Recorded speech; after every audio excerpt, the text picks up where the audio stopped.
కాంగ్రెస్ అభ్యర్థికి big shock. Graduate MLC బరి నుండి తప్పుకుంటున్న అభ్యర్థి ఆల్ఫోర్స్ నరేందర్ రెడ్డి.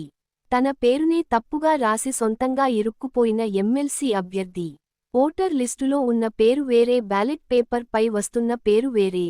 సర్టిఫికెట్లలో ఉన్న పేరు కాకుండా ఇష్టం వచ్చిన రీతిలో నామినేషన్ ఫామ్ నింపి ఇరుక్కుపోయిన ఎమ్మెల్సీ అభ్యర్థి.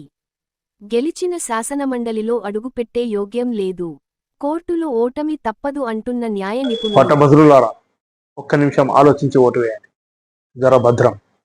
మళ్ళొక్కసారి ప్రజాధనం దుర్వినియోగం కాబోతుంది. కాంగ్రెస్ పార్టీ అభ్యర్థి తన అభ్యర్థిత్వాన్ని బలపరుస్తూ సమర్పించినటువంటి అఫిడవిట్లో కానీ, ఆయన యొక్క స్టడీ సర్టిఫికెట్స్లో కానీ, ఆయన యొక్క ఓటర్ లిస్టులో ఆయన పేరు కానీ ఎక్కడ కూడా ఆల్ఫోర్స్ నరేందర్ రెడ్డి అని ఉండదు.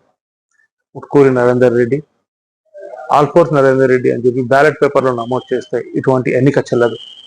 చదువుకున్న మన అందరికీ తెలుసు. అధికారికంగా మన పేరు ఎక్కడ రాసినా కూడా ఎస్ఎస్సి సర్టిఫికెట్లో ఉన్న, డిగ్రీ సర్టిఫికెట్లో ఉన్న పేరు మాత్రమే రాస్తాం. ఆ పేరు మాత్రమే అధికారికంగా నడుస్తుంది. ఎన్నికల కొరకు అఫిడవిట్ లేకుండా, పేరు డిగ్రీ సర్టిఫికెట్లో మార్చకుండా, గ్రాడ్యుయేట్ ఎమ్మెల్సీ ఓటర్ లిస్టులో ఉన్న పేరు కాకుండా ఇంకొక పేరు పెట్టి ఎన్నికలకు వెళ్తే చట్ట ప్రకారం ఎట్టి విధంగా చెల్లదు.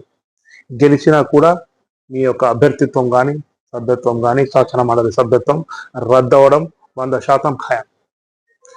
కాబట్టి మళ్ళొకసారి ఎన్నికలు జరిపి ప్రజాధనాన్ని దుర్వినియోగం పరిచే కంటే ఒక్కసారి విజ్ఞతతో ఆలోచించి ఓటర్ లిస్టులో పేరును చూడండి, బ్యాలెట్ పేపర్లో ఉన్న పేరు చూడండి. ఒక మనిషి పేరు, విద్యను వ్యాపారం చేసుకొని నేను విద్యావేత్తగా ముందుకు వస్తున్నా, శాసన మండలిలో అడుగు పెడుతున్నా అనే వ్యక్తి తన పేరులోనే అబద్ధం, ఒక పేరును అబద్ధంగా రాసే వ్యక్తి తన పేరు, ఆయన సమర్పించిన అఫిడవిట్ చెప్తుంది ఆయన పేరు ఉట్కూరి నరేందర్ రెడ్డి అని. బ్యాలెట్ పేపర్లో ఆల్ఫోర్స్ నరేందర్ రెడ్డి అని ఎట్లా వస్తుంది? రిటర్నింగ్ అధికారి ఒప్పుకోవచ్చు, కానీ రేపు ఎట్టి పరిస్థితుల్లో చట్టంలో ఇది ఒప్పుకోవడం జరగదు. చట్ట ప్రకారంగా ఆయన సభ్యత్వం రద్దు అవ్వడం ఖాయం. కాబట్టి ఒక నిమిషం ఆలోచన చేసి ప్రజాధనాన్ని కాపాడండి. పట్టభద్రుల విజ్ఞతతో ఆలోచించేయండి. మీ పేరు మీ సర్టిఫికెట్లో చెల్తుందా, లేదంటే మీరు ఇష్టం వచ్చినట్టు రాస్తారా అన్నది మీకు నాకంటే చాలా బాగా తెలుసు. చూస్తూనే ఉండండి మానెటీ న్యూస్.